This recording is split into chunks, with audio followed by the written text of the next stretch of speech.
J'ai quitté le FC 20-25 ans, je sais, vu comme ça on dirait que je fais 20-22 ans, mais non, je suis dans la tranche des 25-30. C'est fini les avantages moins 25, moins 26 ans pour moi. Ça fait mal ça quand on vous dit non, c'est fini les avantages moins 25, moins 26. Vous vous souvenez quand on avait 15 ans, qu'on était pressé d'approcher la trentaine? Oui, moi quand j'aurai 25-30 ans, je serai mariée, 3 enfants, une grande maison avec une clôture blanche et un chien qui s'appellera Lassie. Les calculs sont pas bons, projet parti en sucette, Elisabeth.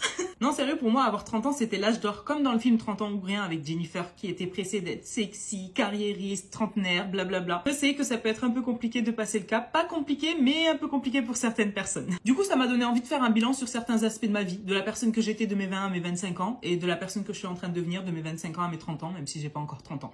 Du coup, on va le faire ensemble. Déjà, soyons fiers de nos réalisations personnelles. J'ai eu ma licence en marketing touristique, j'ai eu mon permis de conduire, je sais changer la roue de ma voiture. J'ai validé un CDI que je voulais, même si au final j'ai démissionné. Aujourd'hui, je ne suis pas mariée, je ne suis pas propriétaire, je n'ai pas d'enfant. Mais je suis en bonne santé, j'ai un bel appartement et il m'arrive quand même des choses super cool grâce à vous et aux réseaux sociaux. Ah oui, et je me sens bien dans ma peau, j'ai fait la paix avec mon corps, notamment parce que j'avais beaucoup de complexes. Par exemple, j'étais très grande et j'avais beaucoup d'acné.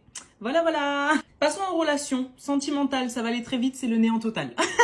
Depuis ma dernière relation l'année dernière, j'ai eu quelques flirts, mais rien de concluant. De toute façon, je me sens pas suffisamment guérie de mes traumas et trop peur de redevenir parano ou dépendante affective. Familiale et amicale. Disons qu'avant, je me rendais très disponible et je donnais l'heure à n'importe qui à mes dépens. Aujourd'hui, après un grand tri qui était nécessaire, je compte mes amis sur les doigts d'une seule main. Tout en gardant à l'esprit que les liens du sang ne veulent parfois rien dire. Aujourd'hui, mon temps, mon énergie et ma confiance, ça se mérite. Et ça, là-dessus, j'en suis fière. En termes de carrière, eh bien, vous savez que j'ai démissionné de mon ancien CDI et j'ai compris que se tuer à la tâche juste pour payer les factures, c'est pas vraiment ce que je voulais. Je voulais un boulot qui me passionne, je veux quelque chose qui me fasse vibrer et qui me réveille le matin avec motivation, tu vois. Aujourd'hui, j'ai des projets en rapport avec les réseaux sociaux et potentiellement la reprise de mes études, parce que oui, selon moi, il n'y a pas d'âge pour reprendre ses études. Et question finance, question suivante s'il vous plaît.